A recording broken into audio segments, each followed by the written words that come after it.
अस्सलाम वालेकुम स्टूडेंट, उम्मीद करती हूँ आप सब खैरियत से होंगे। दिस इज़ मी उम्मे ऐमन।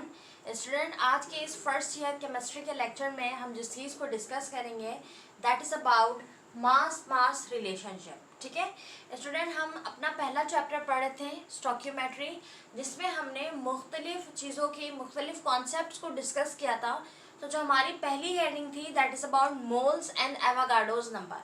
तो आज हम जिस चीज़ को समझेंगे, जिस कॉन्सेप्ट को क्लियर करेंगे, ये भी हमारी फर्स्ट हेडिंग से ही रिलेट करता है। ठीक है, यानी कि हमने जो मास निकालना सीखा, जो मोल निकालना सीखा, वॉल्यूम मालूम करना सीखा, उसी में से हम इनका रिलेशनशिप समझेंगे। मतलब कि हमारे पास हेडिंग है मास मास रिलेशनशिप। इसका क्या मतलब? इसका मतलब ये है कि आपके पास किसी भी केमिकल इक्वेशन में, किसी भी केमिकल रिएक्शन में एक प्रोडक्ट होता है, एक रिएक्टेंट होता है। ठीक है, अब आपका जो प्रोडक्ट है वो भी ग्राम में मौजूद है और रिएक्टेंट जो है वो भी ग्राम में मौजूद है। ऐसी कंडीशन में आपको रिएक्टेंट की वैल्यू, यानी कि रिएक्टेंट के ग्राम में जो वैल्यू है वो मालूम है, लेकिन प्रोडक्ट कितना है ग्राम में ये मालूम नहीं है, हमें इसे निकालना है, तो हम इसे मास मास रिलेशनशिप कहेंगे। ठीक है, अब इसकी डेफिनेशन को थोड़ा समझते हैं। लिखा है मास मास रिलेशनशिप। ठीक है, यानी एक का मास मालूम होगा, दूसरे का मास निकालना होगा। अब वो प्रोडक्ट का मास हो सकता है या फिर वो हमारे पास रिएक्टेंट का मास भी हो सकता है। सही है। अच्छा, डेफिनेशन में लिखा है मास ऑफ रिएक्टेंट, या तो रिएक्टेंट का मास और प्रोडक्ट या फिर प्रोडक्ट का mass from a given mass, यानी कि आप कोई भी एक मास आपको बता दिया जाएगा of a substance in chemical reaction. ठीक है, यानी कि आपको एक इक्वेशन दी जाएगी जिसमें से रिएक्टेंट का मास अगर आपको मालूम है तो उस रिएक्टेंट के मास की मदद से आपको प्रोडक्ट का मास बताना होगा। सही है।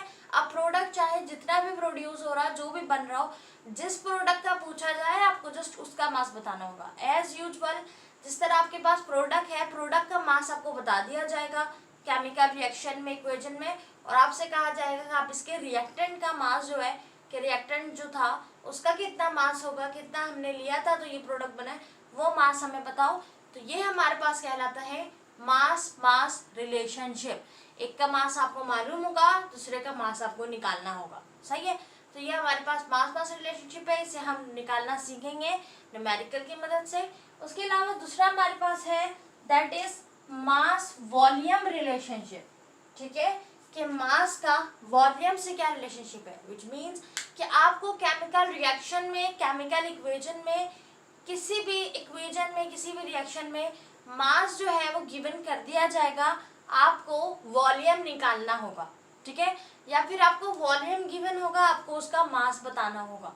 ठीक है, कि ये आपके पास जो है वो रिएक्टेंट में इतना मास हमारे पास जो है वो था, हमारे पास रिएक्टेंट, और फिर उसने इतना जो है वो कोई भी गैस बनाई है, तो फिर आपको उसका क्या बताना होगा, वॉल्यूम बताना होगा। और एक चीज हमेशा याद रखिएगा हमारे पास कि जो मोलर क्वांटिटीज ऑफ गैसेस है, तो ये गैसेस आपको दोनों सूरत पे आप मालूम कर सकते हो, एक मास भी और एक वॉल्यूम भी।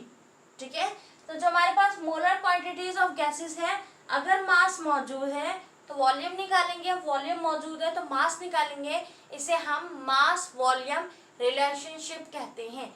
ठीक है। अच्छा, यहाँ पर एक और चीज लिखी है, वो ये है अकॉर्डिंग टू एवोगाड्रोस नंबर।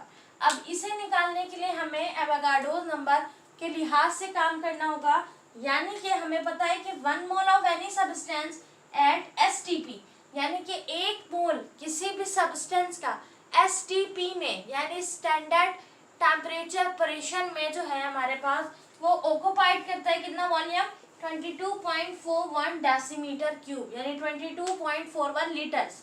तो हमें इसी वैल्यू को, क्योंकि कांस्टेंट वैल्यू है एवोगाड्रोस नंबर के लिहाज से, इसी वैल्यू को लेके चलते हुए अगर मास मौजूद होगा तो वॉल्यूम निकालेंगे, और अगर वॉल्यूम मौजूद होगा तो मास निकालेंगे। अब हमें किस तरीके से निकालना है इसे हम चेक करते हैं। तो सबसे पहले जो हमारे पास मास मास रिलेशनशिप है, इसकी एग्जाम्पल क्वेश्चन जो हमारी बुक में मौजूद है, उस एग्जाम्पल क्वेश्चन को सॉल्व करते हैं कि अगर आपके केमिकल रिएक्शन में एक मास मौजूद है रिएक्टेंट का, तो आप प्रोडक्ट का किस तरह निकालेंगे, और अगर प्रोडक्ट का मौजूद है तो फिर आप रिएक्टेंट का मास कैसे निकालेंगे। तो हम सबसे पहले मास मास रिलेशनशिप के एग्जाम्पल को अंडरस्टैंड करते हैं। ठीक है, नाउ स्टूडेंट, अब हम अपना एक एग्जाम्पल क्वेश्चन सॉल्व करेंगे जो कि हमारे पास मास मास रिलेशनशिप का है। तो एग्जाम्पल नंबर आपकी 1.7 है इन पेज नंबर 7, ठीक है। पेज नंबर 7 पे ये एग्जाम्पल मौजूद है, 1.7 है, ठीक है। मास मास रिलेशनशिप हमने इसमें क्या करना है, फाइंड करना है, सही है। यानी कि एक मास आपको गिवन है, दूसरा मास आपको निकालना है। तो सबसे पहले हम क्वेश्चन को समझते हैं। क्वेश्चन आप अपने पास कॉपी कर लें। अच्छा, लिखा है calculate the mass of carbon dioxide, यानी कि हमें कार्बन डाइऑक्साइड के मास को कैलकुलेट करना है। तो हमें कैलकुलेट किस चीज को करना है, कार्बन डाइऑक्साइड के मास को। आगे लिखा है that can be obtain from, जो कि क्या किया है, हासिल किया गया है। यानी कि कार्बन डाइऑक्साइड जो है हमारा वो प्रोडक्ट है, सही है, जो कि हासिल किया गया है, यानी कि प्रोडक्ट है कार्बन डाइऑक्साइड। तो यानी कि हमें रिएक्टेंट का मास मालूम होगा और प्रोडक्ट जो है वो कार्बन डाइऑक्साइड है, उसका मास हमें पता है। अब देखते हैं कि रिएक्टेंट का मास कितना है। लिखा है थर्मल डिकम्पोजिशन, थर्मल की स्पेलिंग आप चेक कर लीजिएगा। Thermal decomposition of 50 gram limestone calcium carbonate, यानी कि आपके पास जो रिएक्टेंट मौजूद है वो कैल्शियम कार्बोनेट है, जो कि है 50 ग्राम।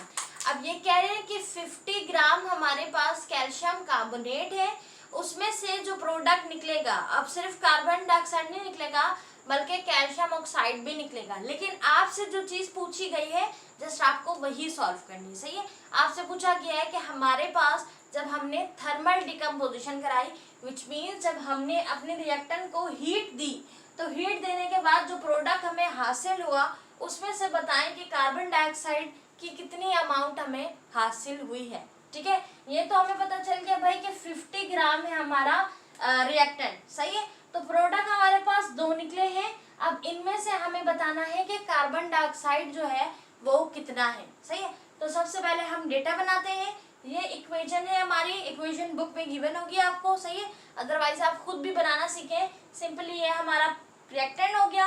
Calculate the mass of carbon dioxide, तो कार्बन आएगा एक हमारे पास, जो कि लिखा हुआ है ऑब्टेन्ड, यानी हासिल किया, मतलब कि ये हमारा प्रोडक्ट है। और ये बात आपको पता होना चाहिए कि कैल्शियम कार्बोनेट में एक तो कार्बन आ गया, दूसरी चीज जो हमें मिलेगी दैट इज कैल्शियम ऑक्साइड, सही है। और यहाँ पर रिलेशन क्या होगा, रिएक्शन क्या होगा, डिकम्पोज, थर्मल डिकम्पोजिशन, यानी हीट दे रहे हैं हम, सही है। तो ये हमारी इक्वेशन है। अब हम इसे सॉल्व करते हैं, डेटा बना। तो सबसे पहले हम डेटा बनाने के लिए लिखेंगे डेटा, ठीक है। ये हमारी डेटा की हेडिंग आ गई और जो चीज हमें गिवन है हम वो लिखेंगे और जो हमें मालूम करनी है हम डायरेक्ट वो भी लिखेंगे। तो सबसे पहले जो चीज हमें मालूम करनी है that is about mass of CO2, carbon dioxide का मास, जो कि हमें मालूम करना है, सही। तो सबसे पहले आसान तरीका डेटा बनाने का, जो चीज आपको मालूम करनी है वो आप लिख दें, सही है। तो मास ऑफ कार्बन डाइऑक्साइड हमें मालूम करना है, हमने लिख दिया। दूसरी चीज हमारे पास क्या है, कैल्शियम कार्बोनेट CaCO3, ठीक है। पूरा लिखते हैं मास ऑफ, तो हमारे पास लिखा है mass of CaCO3, calcium carbonate कितना है भाई, 50 ग्राम, सही है। 50 ग्राम है हमारे पास। तो अगर ये ग्राम में है विच मीन्स मास मास का रिलेशनशिप है, ठीक है। तो हमारे पास कैल्शियम कार्बोनेट 50 है और इसमें से कार्बन डाइऑक्साइड को मालूम करना है। तो हम सबसे पहले अपनी इक्वेशन को देखेंगे। दोबारा हमने लिखा सॉल्यूशन, ठीक है। सॉल्यूशन लिखने के बाद हम पहले अपनी इक्वेशन को लिखेंगे, जो कि हमारे पास है CaCO3, ठीक है। हीट देने के बाद हमें मिला CO2 प्लस CaO। अब ये हमारे पास कैल्शियम कार्बोनेट भी है, तो आपसे सवाल में जो पूछा गया है सिर्फ हम वो निकालेंगे, बार बार कह रही हूँ ताकि आपका टाइम सेव हो। तो सबसे पहले याद रखिएगा, किसी भी केमिकल रिएक्शन में, किसी भी केमिकल इक्वेशन में हमें 3 चीजें पता होती हैं, बस हमें उसे निकालना होता है, ठीक है। मालूम हमें पहले से होती है, समझा हुआ होता है हमें, जस्ट हमें उसे फाइंड करना होता है। अब देखें यहाँ पर कोई वैल्यू नहीं लिखी गई, सिर्फ इसका मास बताया गया है, लेकिन हमें इसका जो है वो वॉल्यूम भी पता है, हमें इसका मोल भी पता है और हमें इसका ग्राम भी जो है ना मास भी पता है। किस तरीके से पता है, देखिए ऐसे, जब हमारे पास कोफिशिएंट में कुछ भी नहीं है विच मीन्स कि ये हमारे पास 1 मोल है, क्लियर हो रहा है, ठीक है। कि जब हमारे पास कोफिशिएंट में कुछ नहीं होगा तो ये हमारा 1 मोल है। लेट सपोज क्या करें यहाँ पे 2 होता, ठीक है।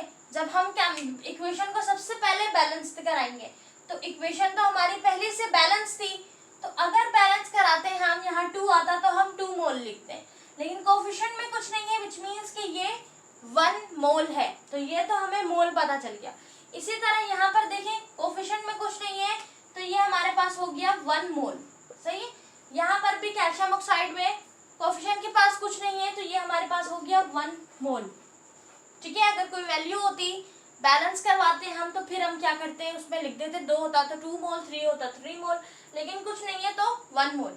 इसी तरीके से अगर हम मास की बात करें, तो इसका मास तो हमें जो है ना बता दिया गया है, लेकिन अगर हम सिर्फ 1 मोल के अकॉर्डिंग, ये तो हमें 50 ग्राम बता दिया है ना, अब ये 50 ग्राम कितने मोल में ये नहीं पता। अगर हम 1 मोल की बात करें कि 1 मोल का जो है वो मास कितना होगा, सबसे पहले आपने अपने सवाल को समझ लिया कि आपको फाइंड क्या करना है और फाइंड किस में से करना है, सही है। तो वो आपने डेटा बनाया, ठीक है। उसके बाद अपनी इक्वेशन को आपने दोबारा लिखा, क्यों लिखा, ताकि आप ये बता सकें कि आपके पास इस इक्वेशन है इसमें मोल कितना है, इस इक्वेशन में आपके पास जो है वो मास कितना है, ठीक है, और वॉल्यूम कितना है। तो ये बात हमें पता होती है, जस्ट हमें थोड़ी सी फाइंड करनी होती है, वो इस तरीके से कि सबसे पहले आप अपने इक्वेशन को देखोगे कि ये बैलेंस है या बैलेंस नहीं है, ठीक है। तो अगर बैलेंस नहीं होगा तो सबसे पहले आप इसको बैलेंस करोगे। अब हमने देखा ये जो इक्वेशन हमें दी गई थी ये बैलेंस इक्वेशन थी। किस तरीके से बैलेंस थी, यहाँ पर कैल्शियम की जो है वो तादाद 1 है, ठीक है, यहाँ पर कैल्शियम की तादाद हमारे पास 1 है, कार्बन हमारे पास 1 है, ऑक्सीजन 3 है, यहाँ पर भी ऑक्सीजन 3 है, तो ये हमारी इक्वेशन बैलेंस है, सही है। तो बैलेंस करने की जरूरत नहीं। अब हम इसमें मोल किस तरह फाइंड किया, हमने देखा कोफिशिएंट के साथ कुछ भी नहीं है, तो यहाँ 1 है तो लिख दिया 1 मोल, जब कुछ नहीं होता तो 1 होता है, तो 1 है तो हमने 1 मोल लिख दिया, यहाँ पे कुछ नहीं है तो हमने लिख दिया 1 मोल, क्लियर है।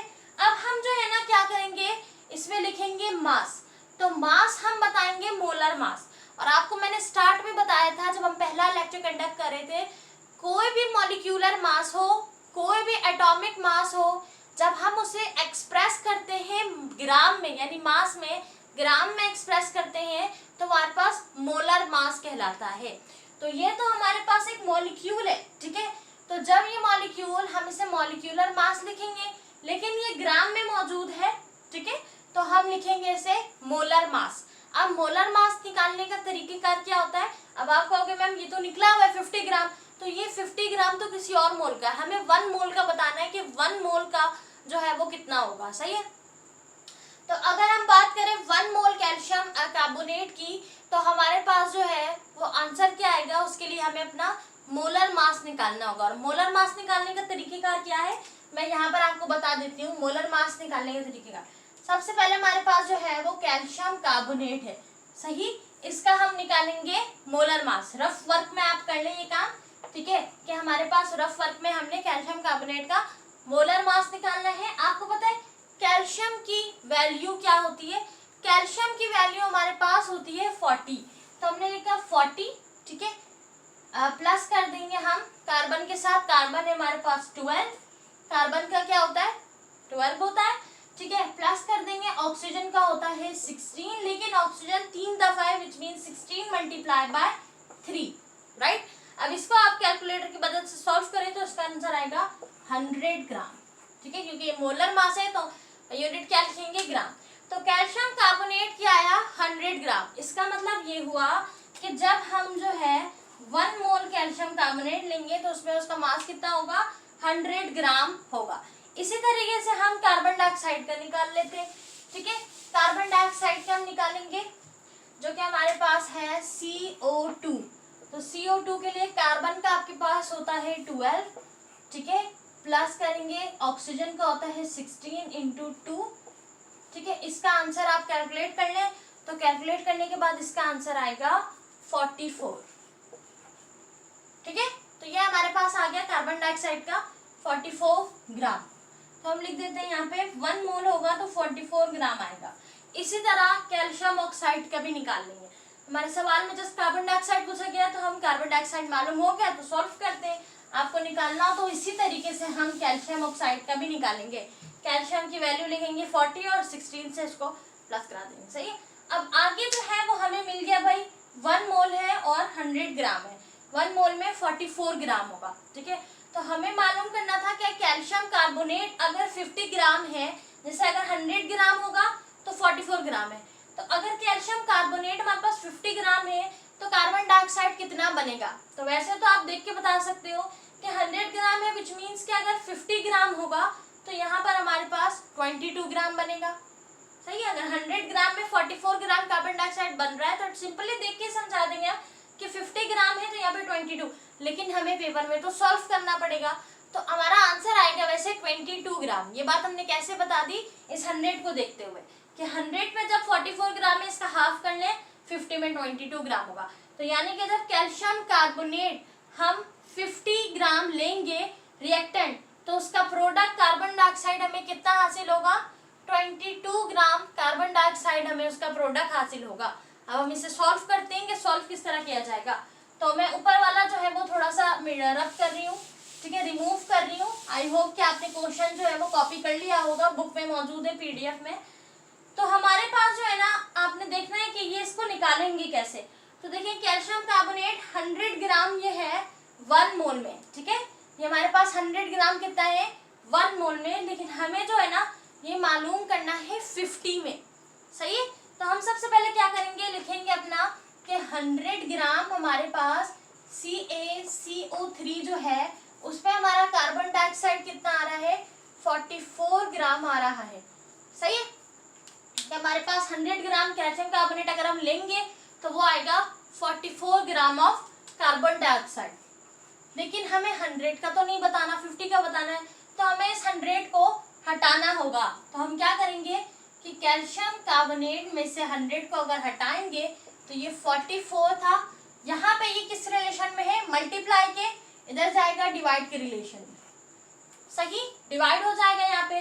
तो अगर हम यहाँ पर कुछ भी नहीं रहा तो कोफिशिएंट क्या है हमारा 1, तो यानी कि अगर हम 44 को 10 से डिवाइड करेंगे तो जो भी आंसर आएगा वो आंसर हमारे पास क्या कहलाएगा कि अगर हम 1 कैल्शियम कार्बोनेट को लेंगे, यानी 1 ग्राम ऑफ कैल्शियम कार्बोनेट को लेंगे तो वो हमारे पास इतना प्रोडक्ट बनाएगा 44 डिवाइडेड बाय 100।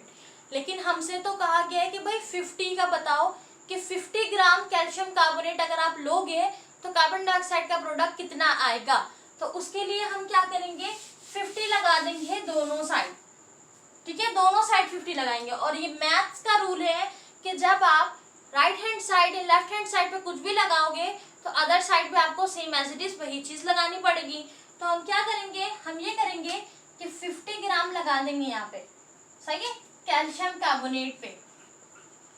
तो जब हमने यहाँ लगाया तो 50 1 जा, जब हमने 50 लगाया तो 50 1 जा 50, राइट, तो 50 1 जा 50 हो गया। तो जब 50 कैल्शियम कार्बोनेट हमने यहाँ लगाया, यहाँ पर भी लगाना पड़ेगा, तो हम लिखेंगे 44 divided by 100 plus multiply by 50। अब आप इसको मल्टीप्लाई करो तो आंसर हमारे पास आएगा 22 ग्राम, यानी कि जब हम 50 ग्राम ऑफ कैल्शियम कार्बोनेट को लेंगे एज अ रिएक्टेंट तो थर्मल डिकम्पोजिशन के बाद जो कार्बन डाइऑक्साइड हमें हासिल होगा वो कितना होगा, 22 ग्राम ऑफ कार्बन डाइऑक्साइड। तो ये हमने फाइंड कर लिया, मालूम कर लिया। मालूम तो हमें यहीं पर हो गया था, ठीक है, लेकिन हमें सॉल्व करना था। अगर यहाँ 100 ही होता, कुछ और वैल्यू होती तो आप ऐसे भी नहीं बता सकते थे। तो हमारे सवाल में पूछा गया था कि 50 अगर मैं 50 ग्राम ऑफ कैल्शियम कार्बोनेट को लूँ एज अ रिएक्टेंट तो उसका प्रोडक्ट जो मुझे कार्बन डाइऑक्साइड और कैल्शियम ऑक्साइड आएगा, तो उन दोनों में से आप सिर्फ कार्बन डाइऑक्साइड की अमाउंट बताएं कि कार्बन डाइऑक्साइड प्रोडक्ट कितना बनेगा, ठीक है। हमने स्टार्ट में ही भी यही पढ़ना कि स्टोइचियोमेट्री जो है हमारे पास वो किस चीज़ को बताती है, मेजरमेंट को बताती है कि आप कितना मास लोगे, प्रोडक्ट लोगे, तो रिएक्टेंट आपको पहले लेना पड़ेगा, फिर कितना रिएक्टेंट आपने लिया था तो कितना प्रोडक्ट बनकर आया। तो इस तरह अगर मास में निकालना है तो मास मास रिलेशनशिप, ठीक है, यहाँ पे भी स्टोइचियोमेट्री अप्लाई हो रही है। अगर वॉल्यूम मास निकालने तो वॉल्यूम मास या कह लें mass volume relationship, as usual as volume volume relationship, सही है।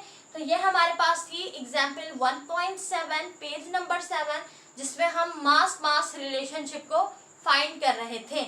मैं दोबारा तरीकेकार बता रही हूँ आपको, आपने सबसे पहले अपने क्वेश्चन को समझना है अच्छे से कि हमें इसमें क्या चीज़ गिवन है और क्या चीज़ हमने इसमें फाइंड करनी है, ठीक है। यानी कि हमारे पास अगर रिएक्टेंट गिवन है तो हमें प्रोडक्ट फाइंड करना है, और प्रोडक्ट गिवन है तो हमें रिएक्टेंट फाइंड करना है। तो पहले सवाल को समझेंगे तो हमेशा हर सवाल ही आधा जवाब होता है, बट हमें समझना पड़ता है, ठीक है। तो हमने सवाल को समझ लिया, तो जो आपको निकालना है पहले वो लिख दे क्वेश्चन मार्क, ये चीज़ हमें मालूम करनी है, और दूसरी चीज़ कि ये हमारे पास मयस्सर है, हमें मालूम है, पता है, ठीक है। फिर उसके बाद आपने क्या करना है, उसकी इक्वेशन बनानी है, इक्वेशन लिखनी है। इक्वेशन अगर बुक में आपके पास मौजूद होगी, फिर आपने देखना है कि वो इक्वेशन बैलेंस है या नहीं। बैलेंस नहीं है तो पहले उसे बैलेंस कीजिए। बैलेंस किस तरह कि जो भी आपके पास आपके जो रिएक्टेंट है, जितना आपके पास रिएक्टेंट में एलिमेंट्स हैं वही तादाद आपके प्रोडक्ट में भी होनी चाहिए।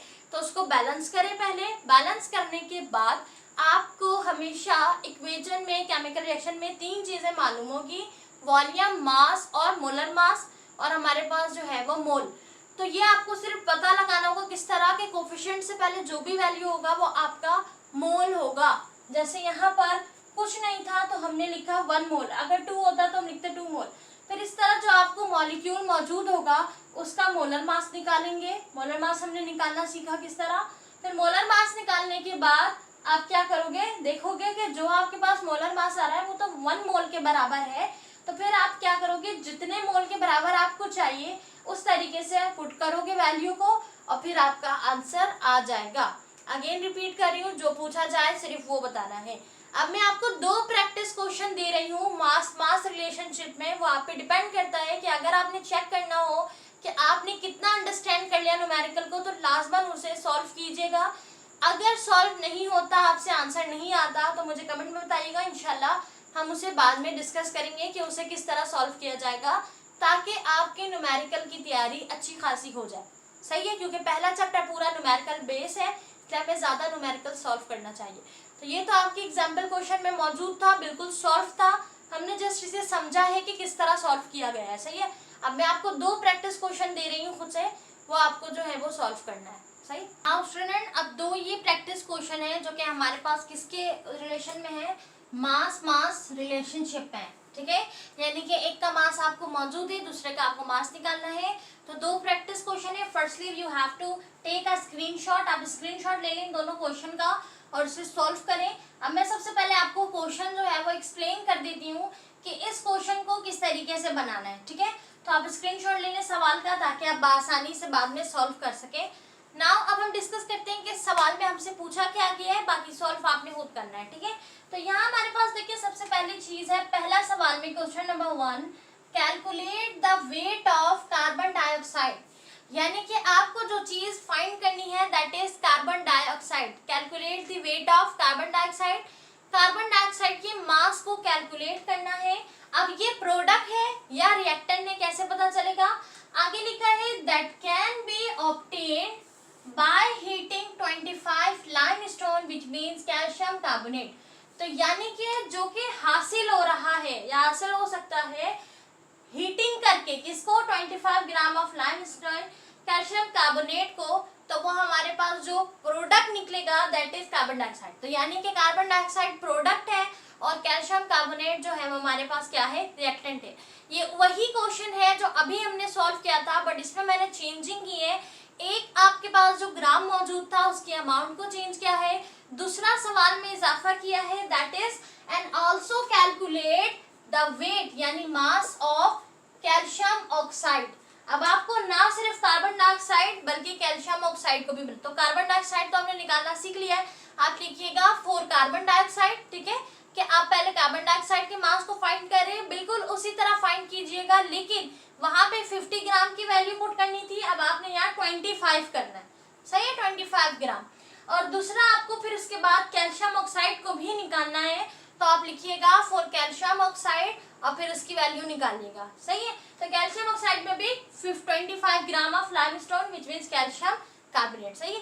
तो ये आपके पास सवाल है, इक्वेशन ये रही मौजूद है, इस इक्वेशन को लगाएं, देखिए बैलेंस है या नहीं है, फिर इसके मोल निकालें, मोलर मास निकालें, वैल्यू जो आपको दी है उसके लिहाज से पुट करके आंसर निकालें। सही है। अच्छा, इक्वेशन क्या दी गई है कि कैल्शियम कार्बोनेट को जब हमने हीट किया, वहां लिखा था थर्मल डिकम्पोजिशन, यहाँ पे मैंने डायरेक्ट हीटिंग लिखा है। तो थर्मल डिकम्पोजिशन मतलब हीट दे रहे हैं हम, तो जब हम कैल्शियम कार्बोनेट को हीट देंगे तो दो प्रोडक्ट हमें हासिल होंगे, that is carbon dioxide and the calcium oxide. तो अब आपको वहां पर जस्ट कार्बन डाइऑक्साइड पूछा गया था, प्रैक्टिस क्वेश्चन में आप दोनों निकालना सीखें, सही है, कि भाई ये दोनों किस तरह मालूम होंगे।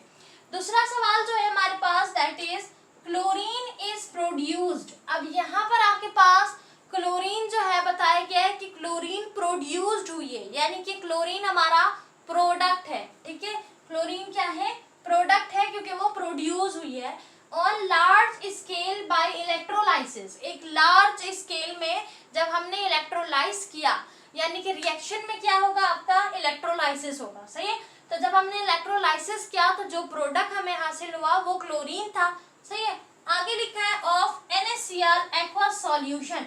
अब किस रिएक्टेंट से हासिल हुआ, यानी कि वो क्लोरीन प्रोडक्ट जो हमें हासिल हुआ इसका कोई ना कोई रिएक्टेंट होगा, तो वो रिएक्टेंट है आपके पास NaCl। तो NaCl आपका क्या है, रिएक्टेंट है, that is R for reactant.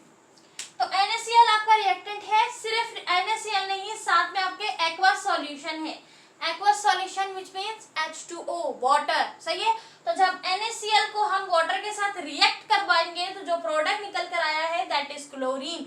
वैसे तो जब हम NaCl को वाटर के साथ हम रिएक्ट करवाएंगे तो हमारे पास बहुत सारे प्रोडक्ट आएंगे, H2O भी आएगा, NaOH भी आएगा, लेकिन आपसे सवाल में क्या पूछा गया है, क्लोरीन जब प्रोड्यूस होगा जिस रिएक्टेंट से, वो रिएक्टेंट कितना है हमारे पास। तो यानी कि यहाँ पर आपसे रिएक्टेंट पूछा गया है NaCl, ठीक है। अच्छा, वाटर नहीं पूछा गया, सिर्फ NaCl आपसे जो है सोडियम क्लोराइड पूछा गया है। आगे लिखा है calculate the weight of mass, ठीक है, कि मास को कैलकुलेट करना है ऑफ NaCl। अब आगे एक्वस सॉल्यूशन तो नहीं लिखा कि वाटर के भी बताए, जस्ट NaCl आपको बताना है। अच्छा, रिक्वायर्ड क्या है, to produce 142 gram of chlorine, कि आपको जो NaCl रिक्वायर्ड था, ठीक है, उसने प्रोड्यूस किया है 142 ग्राम ऑफ क्लोरीन को। तो जब 142 ग्राम ऑफ क्लोरीन को प्रोड्यूस किया है NaCl ने, तो भाई ये बताएं हमें कि NaCl खुद कितना होगा, सही। तो यानी कि आपको प्रोड्यूस जो हुआ है प्रोडक्ट, उसकी अमाउंट बता दी है, और वो भी जस्ट NaCl की बताई है कि हमारे पास 124 ग्राम है, सही है। और पूछा गया है कि हमारे पास जो NaCl है वो हमारे पास कितना है, उसका हमें मास कैलकुलेट करो। तो मैंने आपको डेफिनेशन में पहले ही बताया कि अगर प्रोडक्ट गिवन होगा तो रिएक्टेंट निकालेंगे, और रिएक्टेंट गिवन होगा तो प्रोडक्ट निकालेंगे। तो पहले हमारे पास रिएक्टेंट गिवन था, प्रोडक्ट मालूम कर रहे थे, अब हमारे पास रिएक्टेंट बता दिया है, प्रोडक्ट बता दिया है, रिएक्टेंट मालूम करेंगे, सही है। तो ये इक्वेशन आपको मैंने लिख के दे दी कि ये इक्वेशन है, अब आप इसे लिखें और इसे जो है सबसे पहले देखें बैलेंस है या नहीं है। अगर बैलेंस है तो ठीक, नहीं है तो पहले बैलेंस करें। बैलेंस है या नहीं कैसे चेक करेंगे, देखिए Na सोडियम की तादाद है 1, यहाँ पे प्रोडक्ट में भी तादाद है 1, Cl 1 है, Cl 2 है, यहाँ पर है 2, यहाँ पर 1 है, Cl यहाँ 1 है, यहाँ पर है 2, तो Cl जो है वो बैलेंस नहीं है। H2O है, ठीक है, यानी हाइड्रोजन 1 है, 2 है, यहाँ पर भी 2 है, ठीक है। उसके बाद लेकिन यहाँ पर हमारे पास 3 है, तो हम क्या करेंगे, बैलेंस करने के लिए यहाँ पर लगाएंगे 2, ठीक है। तो ये हो गया 2 2 ज़ा 4, ठीक है, और 2 1 ज़ा 2, ठीक है। यहाँ पर भी यही सीन होगा, जब हम यहाँ पर लगाएंगे 2 तो ये हमारे पास सोडियम भी है जो वो 2 हो जाएगा, और OH भी 2 हो जाएगा, सही है। लेकिन यहाँ सोडियम तो 1 है, ठीक है, तो हमें यहाँ पर भी 2 लगाना पड़ेगा, सही। तो यहाँ पर भी सोडियम 2 हो गया, यहाँ पर भी 2 हो गया। अब यहाँ पर क्लोरीन भी, क्योंकि सोडियम के साथ ही क्लोरीन है तो क्लोरीन पर तो 2 हुआ, तो यहाँ पर क्लोरीन पहले से 2 था, तो ये हमारे पास बैलेंस हो गई, ठीक है। तो सबसे पहले आप इसको बैलेंस कीजिए। बैलेंस करने के बाद आपने देखना है कि NaCl निकालना है जस्ट, और क्लोरीन मालूम है, तो बाकी सबका आपको वैसे भी कोई ताल्लुक नहीं है। आप जस्ट क्लोरीन को लिखें, इसके मोल को लिखें, बाकी सबके मोल को लिखें, फिर देखें इनका मोलर मास क्या है, मोलर मास लिखें, इसका मोलर मास लिखें। फिर हमारे पास कितना दिया गया है, हमारे पास 124 दिया गया है, तो 124 को लिखते हुए फिर आपने आगे बताना है कि भाई अगर हमारे पास 124 ग्राम होगा क्लोरीन का जो कि प्रोडक्ट है, तो रिएक्टेंट NaCl हमने कितना इस्तेमाल किया है, तो ये आपने बताना है।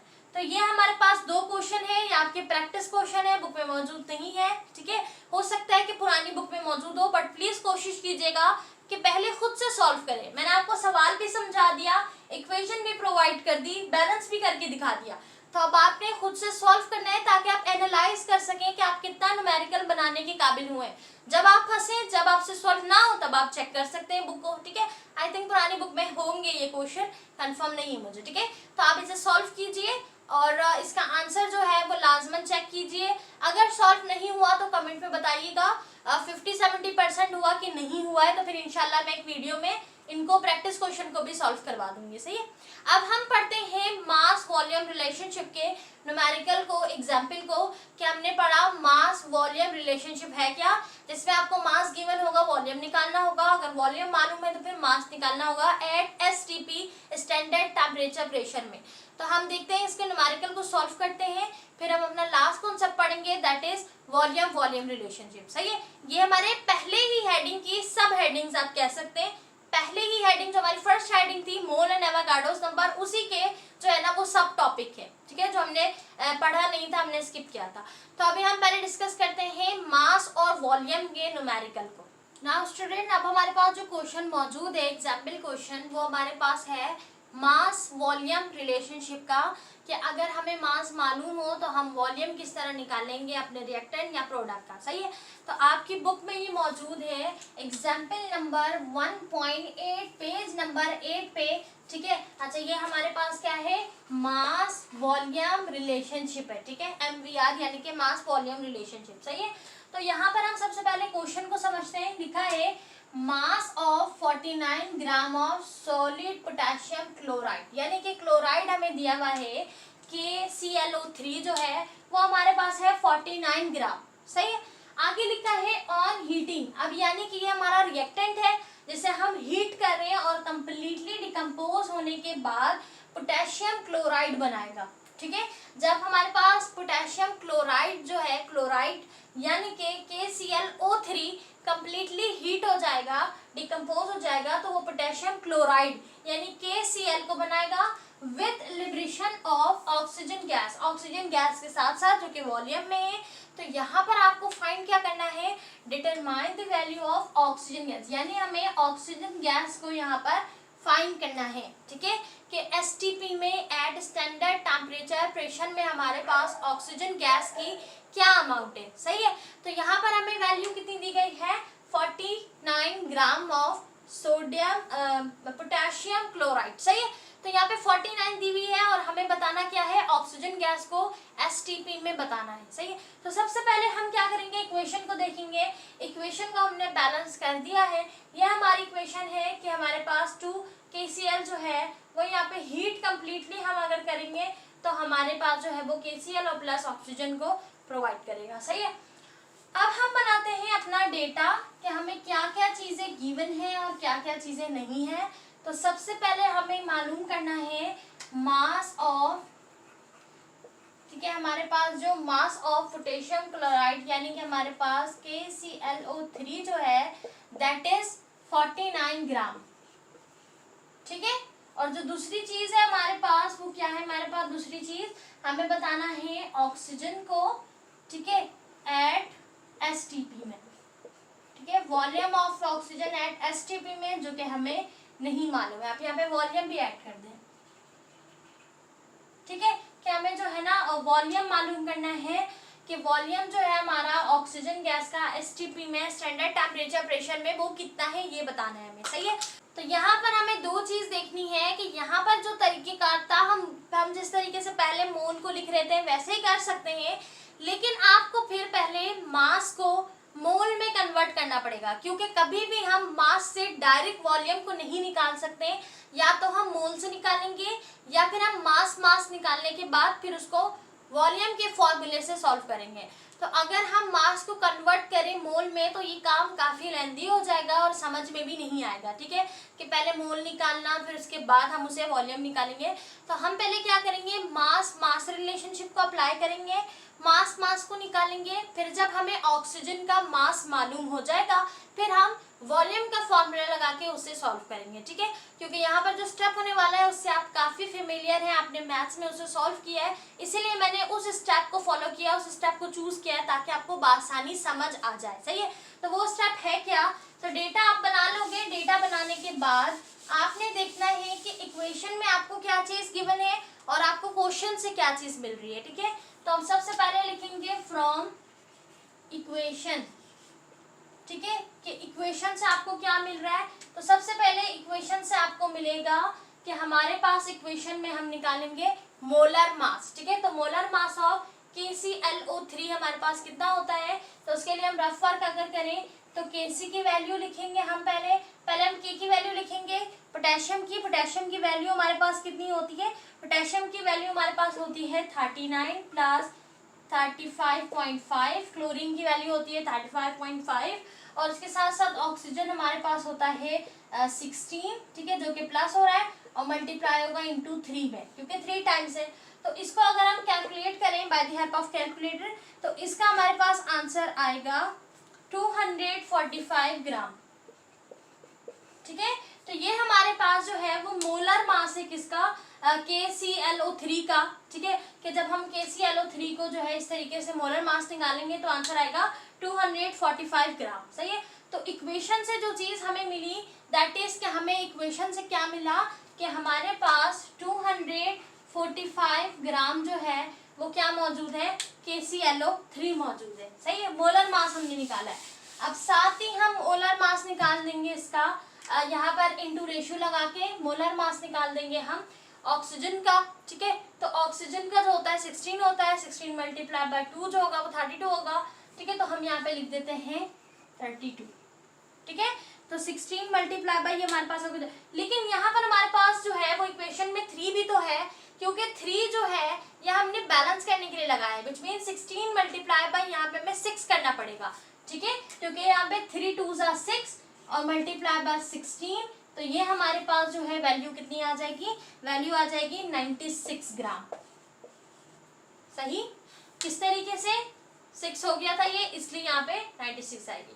तो सबसे पहले हम इक्वेशन से जो चीजें उठाएंगे वो होगा मोलर मास। तो आपने दो चीजें लेनी है, एक लेनी है फ्रॉम इक्वेशन जो कि मोलर मास है, और फ्रॉम क्वेश्चंस, क्वेश्चन में से आपको भी एक चीज मिलेगी, ठीक है। और इन दोनों की मदद से ही हम जो है ना अपना सवाल जो है वो सॉल्व करेंगे। तो क्वेश्चन से आपको क्या मिलेगा, क्वेश्चन से हमें मिलेगा 49 ग्राम ऑफ पोटेशियम क्लोराइड जो कि गिवन है 49 ग्राम, सही है।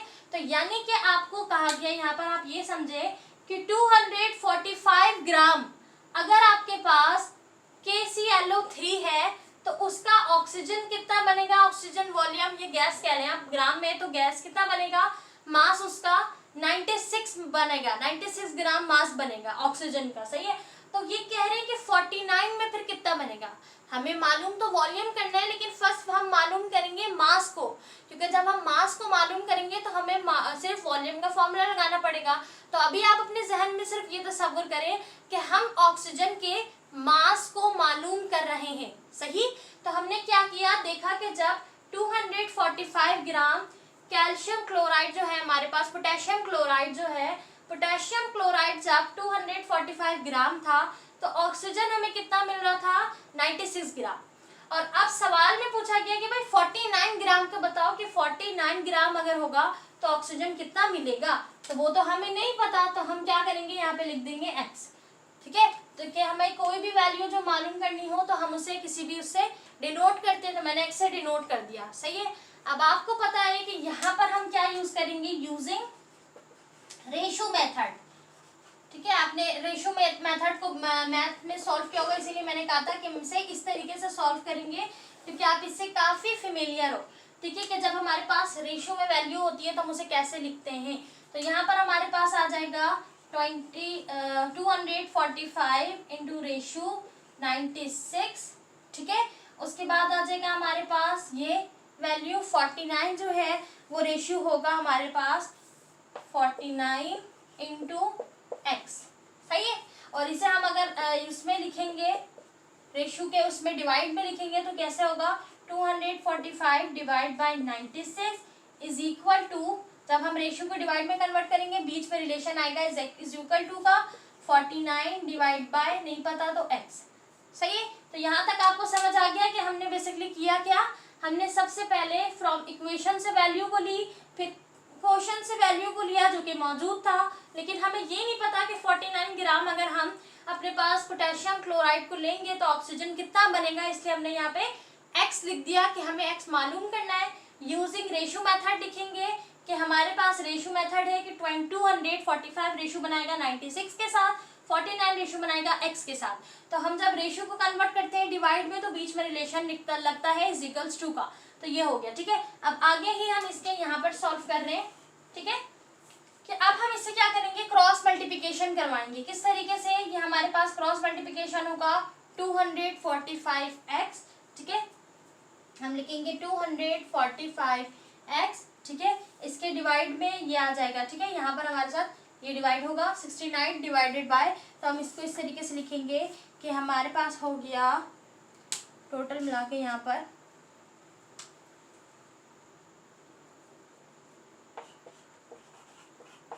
और ये होगा इससे मल्टीप्लाई, तो ये हो गया 96 मल्टीप्लाई बाय 49। कुछ भी नहीं किया हमने, सिर्फ क्या कराया है, क्रॉस मल्टीप्लिकेशन करवाई है। ठीक है, क्रॉस मल्टीप्लिकेशन आपने मैथ में सुना होगा कि हम क्या करते हैं, जब इज इक्वल्स टू होता है तो क्रॉस मल्टीप्लिकेशन कराते हैं, बट नीचे से मल्टीप्लाई नहीं करवाते। इस वैल्यू को इससे, इस वैल्यू को इससे, लेकिन ऐसे मल्टीप्लाई नहीं करवाएंगे। अगर बीच में प्लस माइनस का रिलेशन होता तो फिर करवाते, इज इक्वल्स टू में हम डायरेक्ट क्रॉस मल्टीप्लिकेशन कराते हैं। ठीक है, तो क्रॉस कैंसिलेशन जो होता है हमारा, या क्रॉस मल्टीप्लिकेशन कह लें, तो जब हम इसे क्रॉस मल्टीप्लिकेशन करवाएंगे तो 245 मल्टीप्लाई होगा x के साथ और 96 मल्टीप्लाई होगा 49 के साथ। तो अब हमें x की वैल्यू मालूम करनी है तो x को अकेला करना पड़ेगा। तो हम क्या करेंगे, ये हमारे पास x रहा ऐसी 96 मल्टीप्लाई बाय 49, ये मल्टीप्लाई के रिलेशन में था, इधर डिवाइड में हो जाएगा 245। अब आप इसको कैलकुलेटर की मदद से जो है कैलकुलेट करेंगे। ठीक है, तो हमारे पास आंसर आएगा कैलकुलेट करने के बाद 19.2 ग्राम। ठीक है, 19.2 ग्राम ऑफ O2 यानी कि ऑक्सीजन। तो ये हमारे पास ऑक्सीजन का जो है वो आंसर आ तो गया, लेकिन ग्राम में आया। तो यानी हमने मास मास रिलेशनशिप अभी जस्ट अप्लाई किया है कि 19.2 ग्राम जो है वो हमारे पास आ गया। तो आप पहले इसको कॉपी कर लें, स्क्रीनशॉट ले लें, फिर हम वॉल्यूम का फॉर्मूला लगाएंगे। सही है, सबसे पहले हमने इक्वेशन में से देखा क्या चीज़ मौजूद है, फिर क्वेश्चन में से देखा, फिर हमने यूजिंग किया रेशो मेथड को। रेशो मेथड को यूज करने के बाद क्रॉस मल्टीप्लिकेशन कराएंगे जस्ट, और हमारा ऑक्सीजन का मास आ जाएगा। लेकिन हमें ऑक्सीजन का मास नहीं, ऑक्सीजन का वॉल्यूम चाहिए। So what should we do, we have to use the formula of volume. अब हम वॉल्यूम के फॉर्मूले को यूज करेंगे। आई होप आपको क्लियर हो रहा हो कि हम इससे किस तरीके से, हम उस तरीके से भी सॉल्व कर सकते थे जैसे हम मास को कर रहे थे, लेकिन वहां पे हमें पहले मास को मोल में कन्वर्ट करना पड़ेगा, जिसके लिए मोल का फॉर्मूला आएगा, फिर हमें जो है वो वॉल्यूम निकालना होगा। तो ये तरीकेकार आपने पढ़ा है मैथ्स की क्लास में कि रेशो जो है उसे हम कैसे डिवाइड में लाते हैं, फिर हम क्रॉस मल्टीप्लिकेशन करवाते हैं। तो ये थोड़ा आसान मेथड लगा, इसलिए मैंने इसे अप्लाई किया। वैसे आप उस मेथड से भी कर सकते हैं। सही है, कि पहले आप मास को कन्वर्ट करोगे मोल में, फिर अपना काम करोगे। सही है, तो अब यहाँ पर हमें जो है जो वैल्यू आंसर आई है ऑक्सीजन की, वो तो हमारे पास ग्राम में आई है, बट हमें चाहिए थी वॉल्यूम में। तो हम लिखेंगे नाउ वी विल फाइंड, या फिर लिखेंगे नाउ वी विल कैलकुलेट। ठीक है, now we will calculate oxygen at STP। यहाँ पे वॉल्यूम भी इजाफा कर लें कि now we will calculate volume of oxygen at STP, कि हमने तो भाई वॉल्यूम को मालूम करना था STP में ऑक्सीजन के। सही है, तो हम क्या करेंगे, यहाँ पे सिंपल फॉर्मूला यूज करेंगे वॉल्यूम का, कि हमारे पास mass divided by molar mass multiply by constant value of हमारे पास क्या है volume, that is 22.41 decimetre cube, या लीटर लिख सकते हैं हम। तो सिंपल वॉल्यूम की जगह V वैसी रहा। ये हमारे पास मास जो है ये हमारे पास कितना रहेगा, हमारे पास ये आ जाएगा सिंपलेस्ट 19.2। ठीक है, ऑक्सीजन का मास आ गया 19.2 डिवाइडेड बाय ये हमारे पास आ जाएगा भाई 32। 32 क्यों आएगा, 32 क्योंकि हमें निकालना किसका है, ऑक्सीजन का। तो ऑक्सीजन का होता है 16 मल्टीप्लाई बाय 2, ये 16 है, मल्टीप्लाई करेंगे 2 से, दैट इज 32। ठीक है, अब इक्वेशन को नहीं देखेंगे हम, जस्ट अब ऑक्सीजन को देखेंगे। सही है, यहाँ से काम खत्म हो गया, इसको लेके चलेंगे।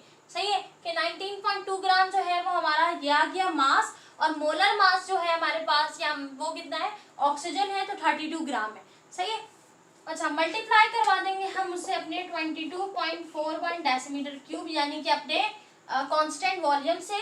तो हमारे पास इसको आप मल्टीप्लाई कर लेंगे तो आपका आंसर आएगा, by the help of calculator हम मल्टीप्लाई करेंगे, आंसर आएगा 13.44 डेसीमीटर क्यूब, या फिर आप लिख सकते हैं लीटर्स।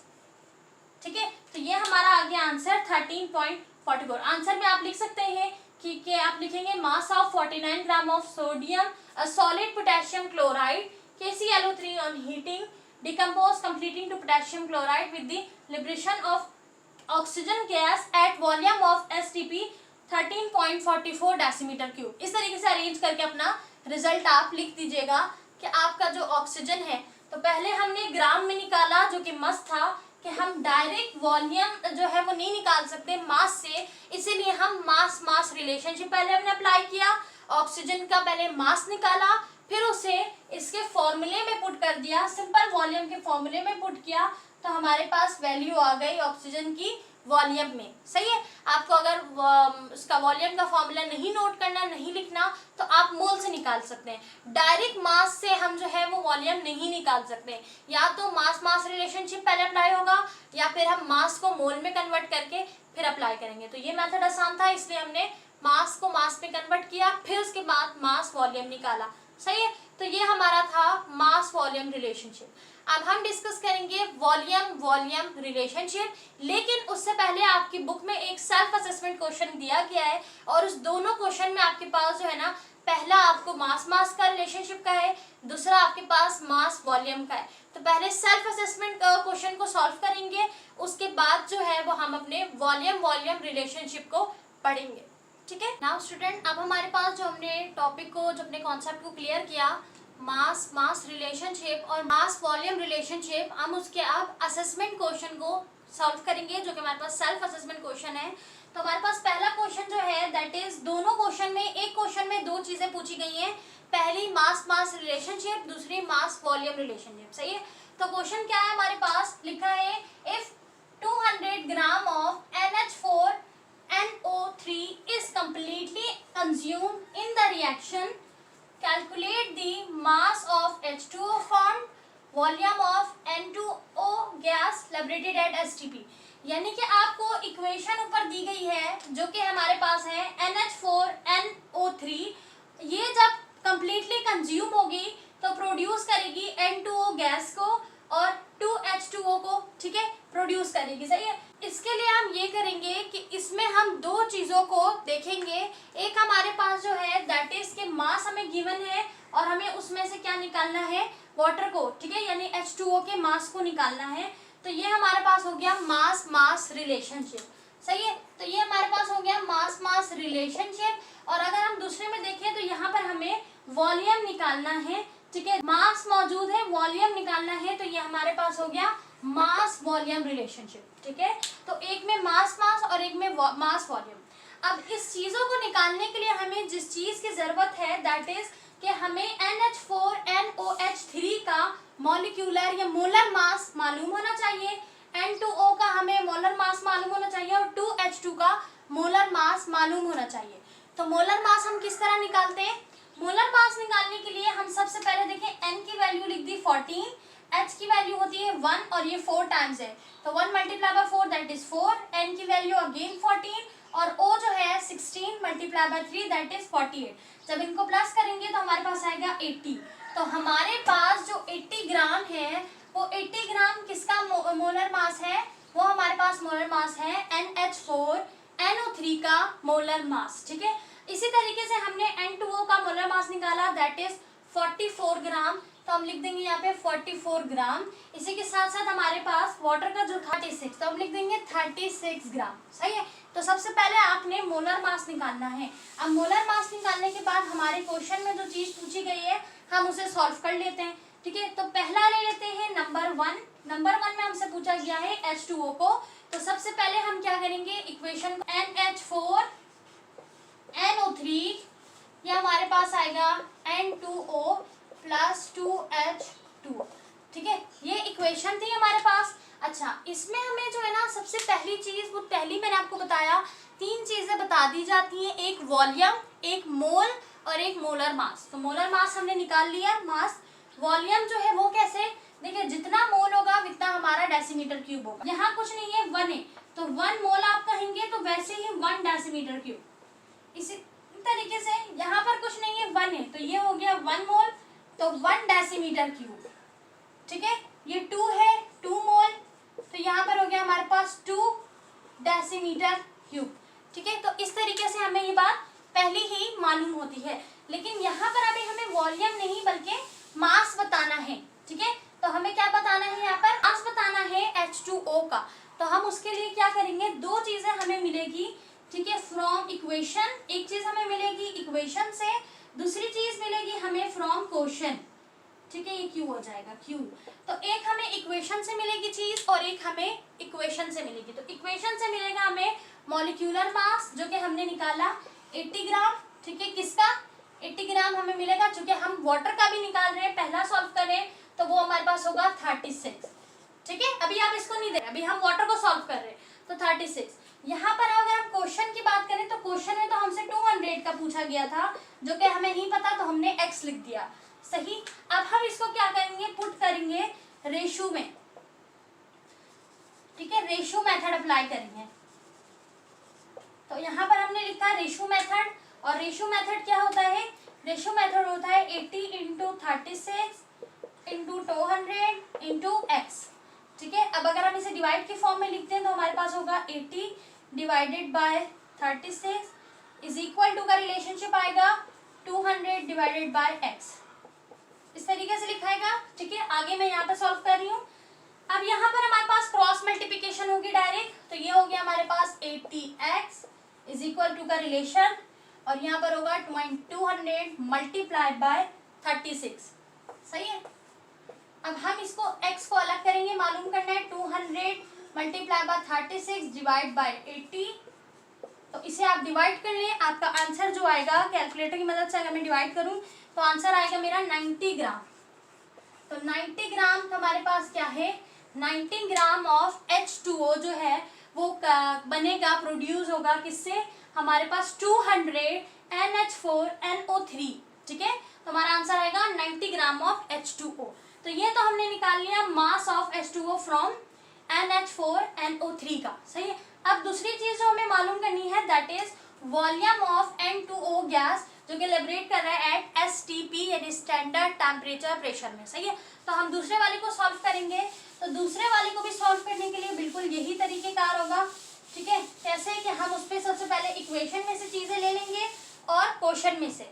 तो सबसे पहले एज सिमिलर हम अपना इक्वेशन लिखेंगे, जो कि हमारे पास ये है हमारा इक्वेशन।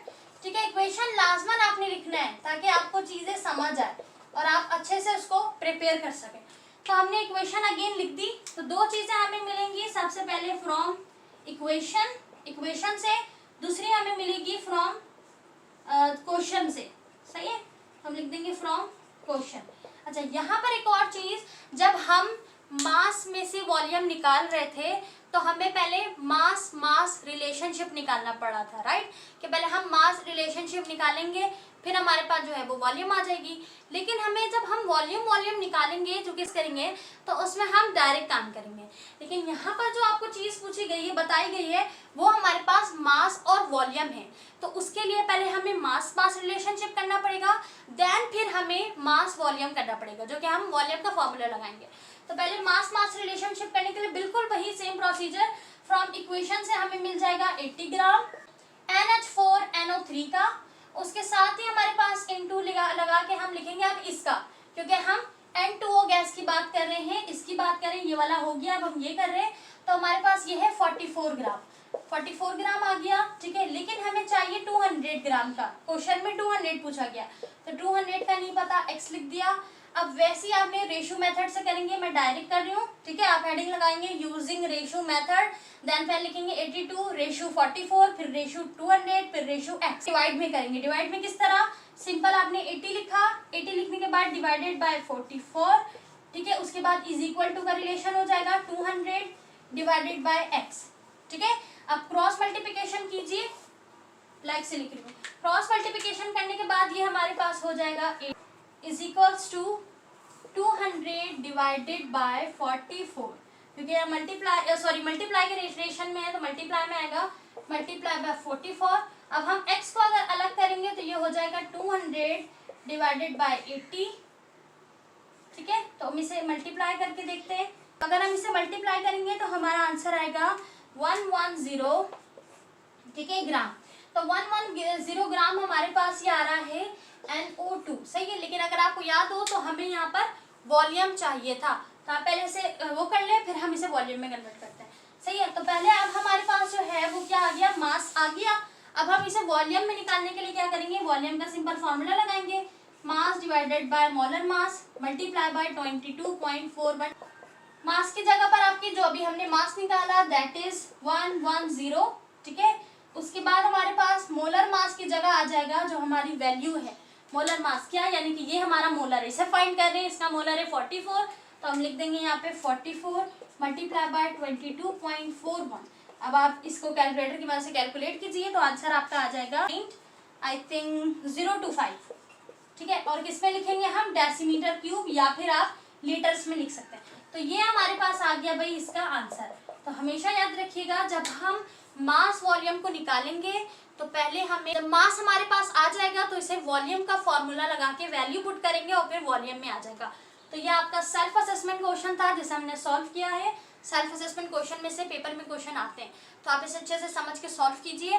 अब हम लास्ट टॉपिक डिस्कस करेंगे जो कि बहुत अहम है, दैट इज वॉल्यूम रिलेशनशिप, के वॉल्यूम का वॉल्यूम से क्या रिलेशनशिप है। अब स्टूडेंट अब हमारा बिल्कुल एक लास्ट टॉपिक रह गया है, that is about volume relationship, ठीक है। हमने मास रिलेशनशिप को डिस्कस किया, मास वॉल्यूम को समझा। अब हम वॉल्यूम को समझते हैं कि वॉल्यूम क्या है। जैसे मैंने आपको पहले भी बताया, जब आपकी इक्वेशन में, केमिकल रिएक्शन में कोई वॉल्यूम मौजूद हो और आपको किसी दूसरी वॉल्यूम का मालूम करना हो तो उसे हम वॉल्यूम रिलेशनशिप कहते हैं, ठीक है। अब हम इसे किस तरीके से मालूम करेंगे, किस तरह निकालेंगे, तो आपके पास एग्जाम्पल 1.9 जो कि आपकी बुक में गिवन है, दी गई है, इसे हम सॉल्व करते हैं, सही है। अच्छा, इस क्वेश्चन में बोला जा रहा है calculate the volume of carbon dioxide. इसका मतलब कि हमें किसको कैलकुलेट करना है, कार्बन डाइऑक्साइड को, CO2 को हमें कैलकुलेट करना है, जो कि किसमें मौजूद है, एट STP, यानी कि हमारे पास वो STP यानी standard temperature and pressure, which means कि हमारे पास कांस्टेंट वैल्यू वॉल्यूम में मौजूद है, ठीक है। तो वॉल्यूम में मौजूद है हमारे पास, तो यहाँ पर हमें क्या फाइंड करना है, वॉल्यूम फाइंड करना है, that can be produced by complete burning of 50 decimetre cube of Bhutan gas.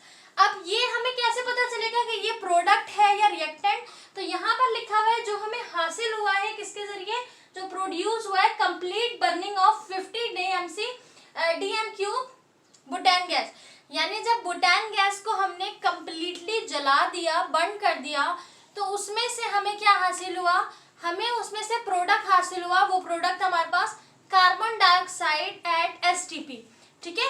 तो कार्बन डाइऑक्साइड हमारे पास प्रोडक्ट है और हमें उस प्रोडक्ट का जो है वो डेसीमीटर क्यूब मालूम करना है, कैलकुलेट करना है कि कितना है, सही है। अब यहाँ पर आपको एक चीज बता दी गई है कि बुटान गैस जो है C4H10, ये हमारे पास कितना है, 50 डेसीमीटर क्यूब है। तो डेसीमीटर क्यूब में तो एक चीज जो निकालनी है वॉल्यूम में, दूसरी चीज से निकालनी है वो भी वॉल्यूम में है, तो ये हमारे पास वॉल्यूम रिलेशनशिप है, सही है। अगर यहाँ पे ग्राम में होता तो हम कहते हैं इसको वॉल्यूम और मास, ठीक है, वॉल्यूम मास रिलेशनशिप, ठीक है। लेकिन यहाँ दोनों वॉल्यूम में है तो ये वॉल्यूम रिलेशनशिप है। अब हम देखते हैं इसकी इक्वेशन को। इक्वेशन दी गई है यहाँ पे C4H10 that is Bhutan gas 130। अभी जब हमने इसे हीट किया तो यहाँ पर आ गया हमारे पास मौजूद है यहाँ पे कार्बन डाइऑक्साइड और उसके साथ ही साथ हमारे पास H2O, ठीक है। तो इसे बैलेंस करने के बाद हम क्या करेंगे, अब इसमें से मालूम करेंगे कार्बन डाइऑक्साइड के वॉल्यूम को। किस तरीके से, सबसे पहले हम अपना जो है वो डेटा बना लेंगे, ठीक है। और डेटा में सबसे पहले हम लिखते हैं अपनी इक्वेशन को, कि हमारे पास जो इक्वेशन थी उस इक्वेशन को हमें दोबारा रिपीट करेंगे, लिखेंगे, ठीक है। और उसके बाद जो है उसमें से ही हम अपने वॉल्यूम को निकालेंगे, सही। अब मैंने आपको बार बार पहले एक्सप्लेन किया वो ये कि इसके अंदर मोल भी मौजूद है, मास भी निकालेंगे हम और वॉल्यूम भी है। अब वॉल्यूम किस तरह है, देखिए जब हमारे पास मोल यहाँ पर जब हमारा कांस्टेंट के साथ हमारे कोफिशिएंट के साथ जो वैल्यू होती है वही हमारा मोल होता है, विच मीन्स कि यहाँ पर मोल कितना है, 2 मोल है। तो जब यहाँ पर 2 मोल है इसका मतलब कि इसका डेसीमीटर क्यूब भी कितना होगा, 2 डेसीमीटर क्यूब होगा।